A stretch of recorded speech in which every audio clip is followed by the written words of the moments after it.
तो मूवी की शुरुआत होती है एक आदमी के साथ जो कि बहुत ही ज़्यादा केयरलेस है। उसका नाम चार्ली है। वो एक जॉबलेस आदमी है और रोबोट फाइटिंग में हिस्सा लेकर कुछ पैसे कमाता है। रिसेंटली वो एक रोबोट फाइटिंग हार जाता है जिसकी वजह से उसके पास कुछ भी नहीं बचता। लोगों से पैसे मांग कर गुजारा करता है। चलता है कि एक बहुत बड़ा कंपटीशन हो रहा है जिसके लिए वो अपना एक बड़ा सा रोबोट तैयार करता है। अब उस कंपटीशन का दिन आ चुका था और वो अपना रोबोट कार में लेकर उस तरफ जा रहा है। फैक्ट आज उसके रोबोट की एक बहुत ही बड़े जाइंट बुल के साथ फाइट थी, लेकिन वो बुल कोई आम बुल नहीं था। वो बहुत ही ज़्यादा कंपटीशन जीत चुका था। काफ़ी गुस्से वाला बहुत बड़ा बुल। एट लास्ट चार्ली वहाँ पहुँच जाता है और उस बुल के ओनर के साथ अमाउंट डन करता है कि अगर मैं जीत गया तो मुझे $20,000 देने होंगे। तो आगे का ओनर कहता है कि जाहिर सी बात है, और अगर तुम हारे तो यही $20,000 तुम्हें मुझे देने होंगे। अब फाइट शुरू होती है। चार्ली के पास एक रिमोट कंट्रोल होता है जिससे वो अपने रोबोट को कंट्रोल कर रहा होता है, और दूसरी तरफ बुल को तो कंट्रोल करने की ज़रूरत ही नहीं थी। वो खुद ही उस रोबोट के लिए काफ़ी था। चार्ली शुरू में तो अपने रोबोट को काफ़ी अच्छे तरीके से कंट्रोल कर रहा होता है, लेकिन फिर उसका ज़रा सा ध्यान हटने पर उसका रोबोट नीचे गिर जाता है। बुल उसके रोबोट को काफ़ी बुरी तरह से जख्मी कर चुका था। अब चार्ली को टेंशन होने लगती है कि मेरा रोबोट अब कैसे खेलेगा। तो वो उस आदमी से कहता है कि ये मैच दोबारा स्टार्ट करते हैं। तो वो आदमी कहता है ना ना, अब तुम्हारा रोबोट जाएगा कूड़े में। और यही होता है। उसका जायंट बुल उस रोबोट का कुछ नहीं छोड़ता। वो उसके टुकड़े टुकड़े कर देता है। जाहिर सी बात है चार्ली अब मैच हार चुका था और अब उसे वादे के मुताबिक $20,000 उसी बुल के ओनर को देने थे। उसके पास तो ज़रा सी भी पैसे नहीं थे, तो वह घबरा जाता है और वहाँ से भागने लगता है। वो एक जगह पर छुप जाता है। तभी वहाँ पर 2 लोग आ जाते हैं। वो उसे बताते हैं कि जिस औरत के साथ तुम 10 साल पहले रह चुके हो उसकी डेथ हो चुकी है, और अब तुम्हारा एक बेटा भी है जो कि 10 साल का है। वो अब अकेला है क्योंकि उसकी माँ अब इस दुनिया में नहीं रही। उसकी आंट यानी उसकी खाला उसे अपने पास रखना चाहती है। अब ये फैसला कोर्ट तुम्हारी इजाज़त के बगैर तो नहीं लेने वाली।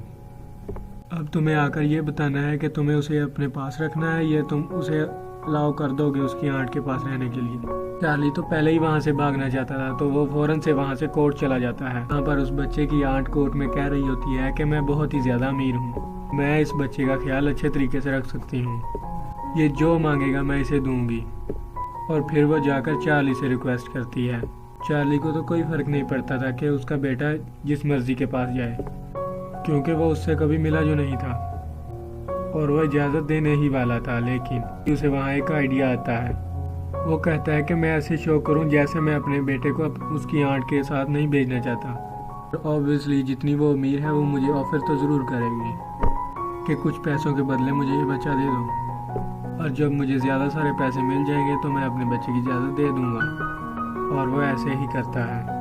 अब उस बच्चे के आंट और अंकल चार्ली के साथ डन करते हैं कि ठीक है तुम $1,00,000 ले लो, लेकिन अपना बेटा हमें दे दो। चार्ली इस बात से बहुत ज़्यादा खुश हो जाता है क्योंकि उसे बैठे बिठाए $1,00,000 मिल चुके थे।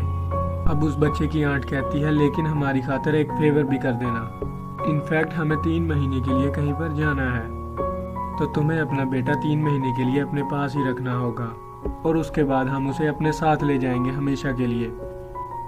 तो चार्ली को उनकी बात माननी पड़ती है। अब चार्ली यहाँ से पैसे और अपना बेटा लेकर एक जगह पर जाता है जहाँ पर वो एक आदमी से मिलता है और उसे $50,000 देता है। उसे कहता है कि मुझे एक शानदार रोबोट बना कर दो। तो वो आदमी कहता है कि आप फिक्र ही ना करें, इतने पैसों में आपका काम हो जाएगा। चार्ली का बेटा ये सारी बातें सुन लेता है तो उसे ये अच्छा नहीं लगता।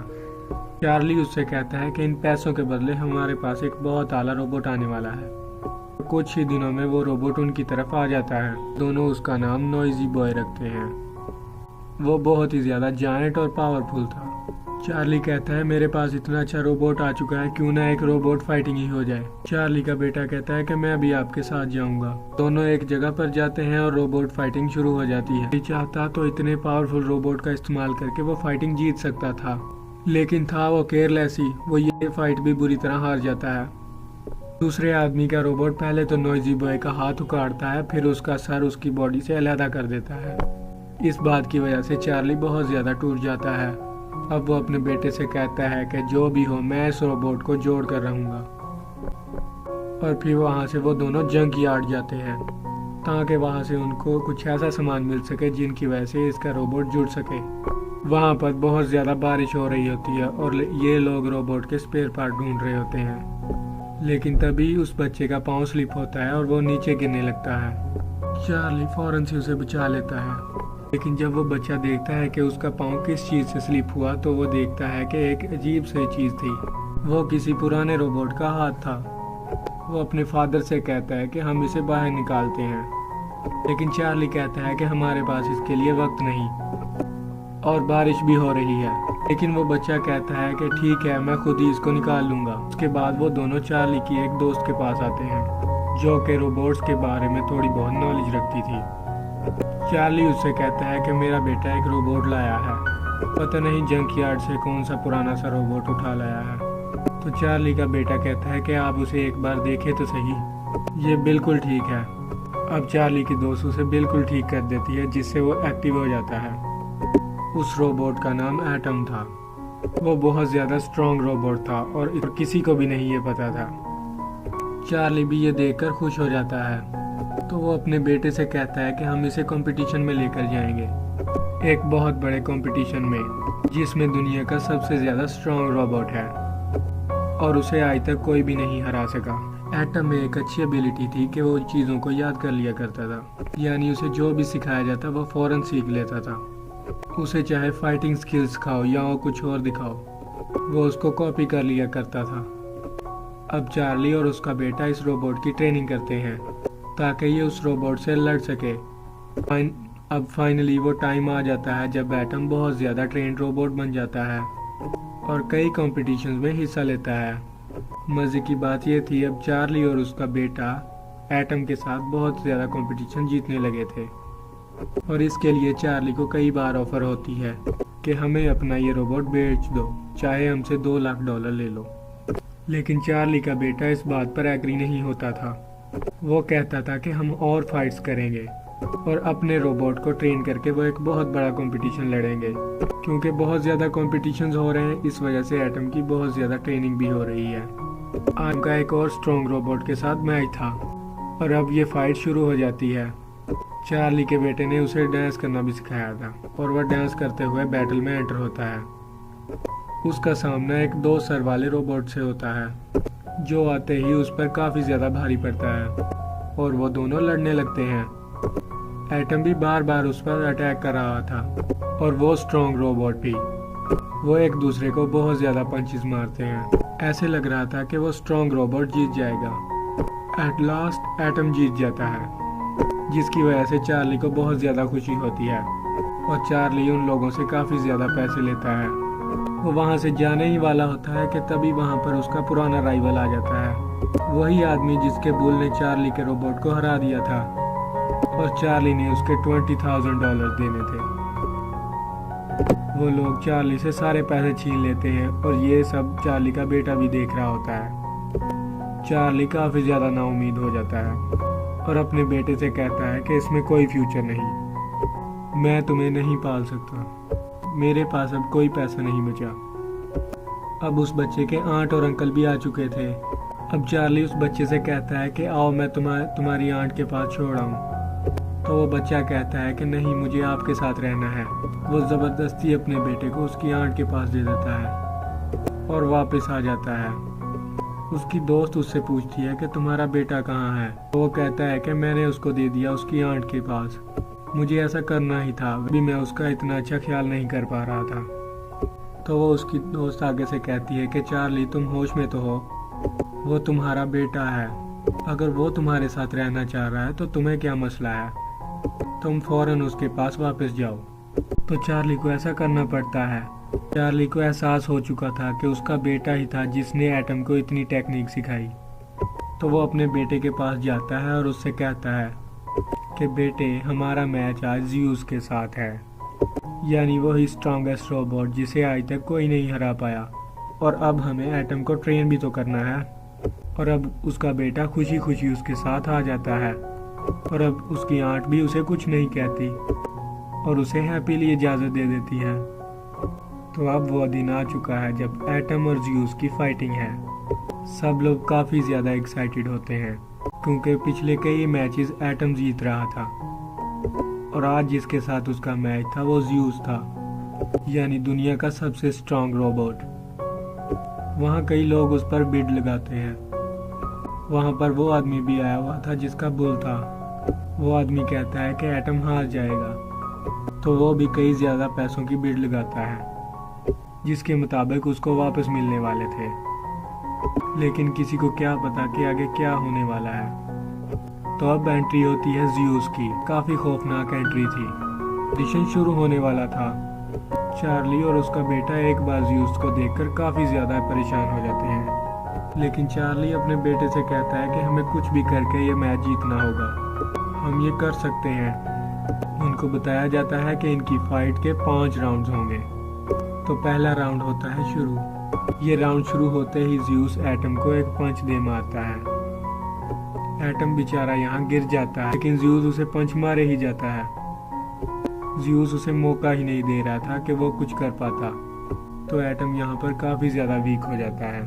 अब ज़्यूस उसके हेड पर शॉट मारता है, यानी उसके हेड पर पंच करता है, जिससे बेचारा एटम नीचे गिर जाता है और कोई मूवमेंट नहीं करता। और यहाँ पर पहले राउंड खत्म होने की काउंटिंग स्टार्ट होती है। लेकिन तभी चार्ली का बेटा चिल्लाता है कि उठो एटम, तुम्हें ये करना होगा। और यहाँ पर एटम में मूवमेंट शुरू हो जाती है। एटम उठता है और ज़्यूस को एक जोरदार पंच दे मारता है। वहाँ पर बैठी सारी ऑडियंस हैरान हो जाती है क्योंकि आज तक किसी रोबोट ने ज़्यूस को ऐसा पंच नहीं मारा था। एटम काफ़ी अच्छा फील करता है और वो ज़्यूस को और ज़्यादा पंचेस मारने लगता है। लेकिन ज़्यूस को तो आ जाता है गुस्सा, किसी ने मुझे मारा। वो एटम को इतना ज़्यादा मारता है कि एटम को मौका नहीं मिलता उसे मारने का। दोनों एक दूसरे को मार भी रहे होते हैं और एटम खुद को डिफेंड भी कर रहा होता है। और यहाँ पर राउंड 1 का टाइम खत्म हो जाता है। चार्ली आकर एटम को ठीक करता है, उसे कूल डाउन करता है और अब राउंड 2 शुरू हो जाता है। दूसरे राउंड में भी दोनों एक दूसरे से लड़ रहे होते हैं, लेकिन ज़्यूस इतना ज़्यादा स्ट्रांग था कि उसे कोई असर नहीं हो रहा था एटम के पंचेस का। अब ज़्यूस उसे दोबारा मारने लगता है और एटम नीचे गिर जाता है। लेकिन लकीली उसी वक्त खड़ा हो जाता है जबकि राउंड का टाइम खत्म होने वाला था। थर्ड राउंड में भी बिल्कुल ऐसे ही होता है। अब फोर्थ राउंड शुरू हो चुका होता है। एटम का सिस्टम खराब हो जाता है, बेल बज जाती है और राउंड 4 यहाँ खत्म हो जाता है। चार्ली फौरन से वहाँ पर आता है और एटम को ठीक करने लगता है, कुछ चेंजेस उसमें करता है। अब 5th राउंड शुरू होने वाला था। अब एटम की हालत ऐसी नहीं थी कि वो लड़ पाता। तो चार्ली का बेटा अपने फादर को एक आइडिया देता है कि हम जानते हैं कि एटम हमारे एक्शंस को कॉपी करता है। अब उसमें तो इतनी हिम्मत नहीं कि वो खुद से लड़ सके, क्यों ना आप उसके पास खड़े होकर वैसे ही एक्शंस करें, तो वो आपको कॉपी करने लगेगा। तो चार्ली कहता है कि ऐसे कैसे हो सकता है, इतने सारे लोग हैं और वो मुझे नोट करेंगे। तो चार्ली का बेटा कहता है कि आप रिंग से बाहर ही रहिएगा, जैसे बाकी ऑडियंस चीयर अप कर रही होती है वैसे ही आप चीयर अप करिएगा और किसी को कोई शक नहीं होगा। अब राउंड शुरू होता है, ये फाइनल राउंड था। तो चार्ली भी वैसे एक्शंस करने लगता है जैसे उनका प्लान था। एटम भी उन्हें कॉपी करने लगता है। राउंड शुरू होते ही ज़्यूस उस पर काफ़ी अटैक करने लगता है, उसे पंचेस मारने लगता है। शुरू में तो एटम खुद को डिफेंड कर रहा होता है, लेकिन मौका देखते ही वो भी आगे से पंचेस शुरू कर देता है। और अब ज़्यूस की बैटरी कम होने लगी थी, जिससे वो लो हो जाता है और काफ़ी स्क्रू डाउन हो जाता है। ये देख के चार्ली काफ़ी ज़्यादा खुश हो जाता है और कहता है कि अब मैं इसे आसानी से हरा सकूंगा। तो वो पंचेस मारना शुरू कर देता है, जिसको कॉपी करते हुए एटम भी ज़्यूस पर पंचेस मारना शुरू कर देता है। ज़्यूस का ऑनर जब ये देखता है तो वह खुद उसे कंट्रोल करने लगता है। उससे ये बात बर्दाश्त ही नहीं हो रही थी कि ज़्यूस हार रहा है। दूसरी तरफ चार्ली भी अब काफ़ी ज़्यादा कॉन्फिडेंट था। चार्ली काफ़ी ऊंची ऊंची जंप्स लगा रहा होता है, इसको कॉपी करके एटम भी ज़्यूस पर काफ़ी ज़्यादा अटैक कर रहा होता है। यहाँ पर यह रिवील होता है कि चार्ली एक बहुत अच्छा बॉक्सर था, लेकिन जब से इस दुनिया में रोबोट्स आए तो बॉक्सर्स का करियर ख़त्म हो गया। लोगों ने रोबोट फाइटिंग को प्रेफर किया और अब बॉक्सर्स को कोई भी नहीं पूछता था।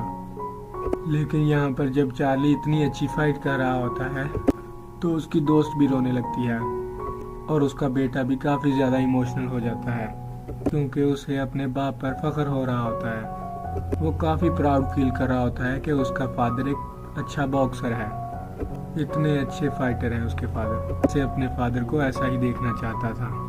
ऑडियंस चार्ली और एटम को चीयर अप करने लगते हैं। तो फाइनली चार्ली एटम के जरिए ज़्यूस के चिन पर अटैक करने लगता है। एक्शन आज तक किसी ने नहीं किया था। ऐसा करने की वजह से ज़्यूस के सिस्टम में एरर आ जाता है और वो नीचे गिर जाता है मुंह के बल। अब काउंटडाउन शुरू होने लगता है क्योंकि ये फाइनल राउंड था और अगर ज़्यूस इस काउंटडाउन के दौरान ना खड़ा होता तो एटम फाइनली जीत चुका था। लेकिन ज़्यूस का ऑनर ऐसे होने नहीं दे सकता था, तो वो जैसे तैसे करके ज़्यूस को खड़ा कर देता है। लेकिन अब एटम को जीतना ही था और उसमें काफ़ी ज़्यादा कॉन्फिडेंस आ चुका था। ज़्यूस के उठते ही उसे काफ़ी ज़्यादा पंच मारने लगता है, काफ़ी ज़्यादा अटैक करता है, जिससे ज़्यूस बेचारा फिर से गिर जाता है, जिससे उसका ऑनर गुस्से में उसका कंट्रोलर ही तोड़ देता है। और इस वक्त वहाँ पर ज़्यूस की बैटरी भी लो थी, यानी कि कोई चांस नहीं कि ज़्यूस दोबारा से उठ खड़ा होता। चार्ली को साफ दिख रहा था कि वो और एटम मैच जीत चुके हैं। वो काफ़ी ज़्यादा खुश हो जाता है और उसकी दोस्त और उसका बेटा भी काफ़ी ज़्यादा उसे अप्रिशिएट करते हैं। अब अनाउंसमेंट होने ही वाली थी कि असल में विनर कौन है, लेकिन जब अनाउंसमेंट हो जाती है तो सब हैरान रह जाते हैं क्योंकि उन्होंने ज़्यूस को विनर बना दिया था। बात भी ठीक थी क्योंकि ज़्यूस ने हर राउंड में बहुत अच्छा परफॉर्म किया था और सिर्फ आखिरी राउंड में एटम ने उसे हराया। लेकिन इस डिसीजन से कोई भी खुश नहीं होता। ऑडियंस कहते हैं कि आखिरी राउंड में ही तो फाइट का मज़ा आया, इतनी लाजवाब फाइटिंग और आपने ज़्यूस को जिता दिया। सारे लोग शोर मचाने लगते हैं। उन्होंने अनाउंस किया था कि ज़्यूस विनर है। वो कहते हैं कि रुके रुके पूरी बात तो सुन ले, ज़्यूस सिर्फ पॉइंट्स की बेस पर जीता, लेकिन इस फाइट का चैंपियन है एटम। वहाँ पर एटम को चैंपियन का टाइटल दिया जाता है। चार्ली को काफ़ी ज़्यादा पैसे मिलते हैं और एप्रिसिएशन भी।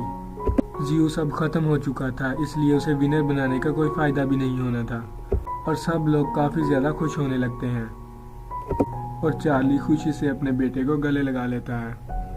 चार्ली का बेटा अपने फादर से कहने लगता है कि मुझे आप पर प्राउड है और चार्ली भी अपने बेटे से कहने लगता है कि मुझे तुमसे बहुत ज़्यादा प्यार है। जो पैसे मिले हैं वो मैं तुम्हारी आंट को वापस करके मैं तुम्हें अपने पास ले आऊँगा।